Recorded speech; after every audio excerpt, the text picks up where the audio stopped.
e hoje o assunto é cuidado com os cabelos. E aqui nós temos que analisar caso a caso qual é o tipo de cabelo. Então nós temos cabelo seco, cabelo oleoso, qual é o tipo de estrutura que o cabelo tem, se é um cabelo mais fino, um cabelo mais enrolado, se tem dano, né, o dano térmico ou solar, ou até mesmo químico, através de tinturas, de descolorantes.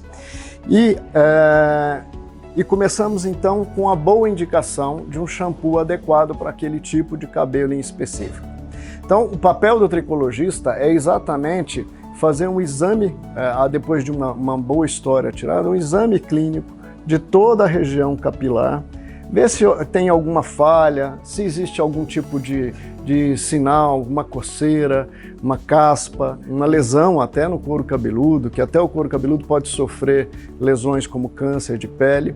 E depois de analisado isso, a gente utiliza também um exame, um aparelho, que é um microscópio, que faz um exame que a gente chama de tricoscopia.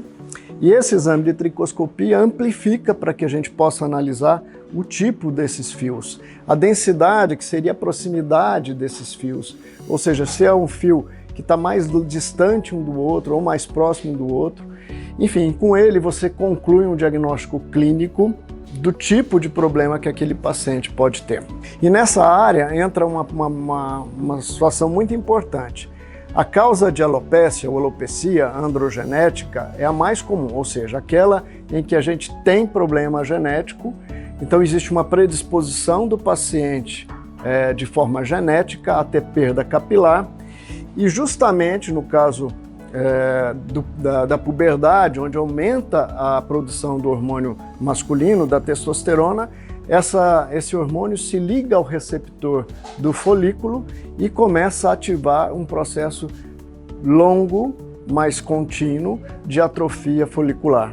Então, no caso em questão, depois de analisado o tipo de fio, os danos que ele pode ter, as nossas recomendações de fazer um corte periódico, ou seja, não deixar o fio crescer de forma desordenada, isso é muito importante.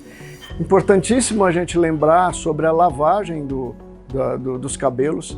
Então, existe muita tendência quando o paciente tem a perda capilar, quando começa a perceber a calvície, ele fala, não, eu perco mais o cabelo durante o banho, então eu não vou lavar. E aí ele até piora a situação, porque aí o cabelo fica mais oleoso e entra mais em processo de queda.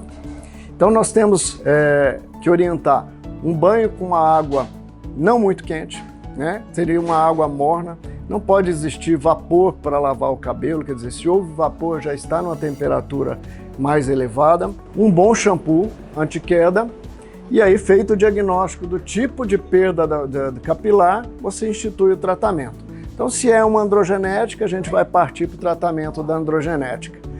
Se é uma alopécia por eflúvio, que a gente chama, por perda por estresse, por perda pós-Covid, que tem sido uma questão muito frequente, né? A perda capilar pós-infecção de Covid, geralmente ela ocorre de 2 semanas até o segundo, quarto mês da infecção. A gente tem tido muita queixa de paciente perdendo grande quantidade de fio.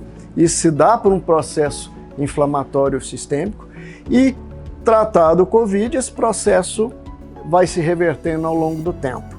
E a gente dispõe de mecanismos e de tratamentos clínicos para acelerar o crescimento do fio.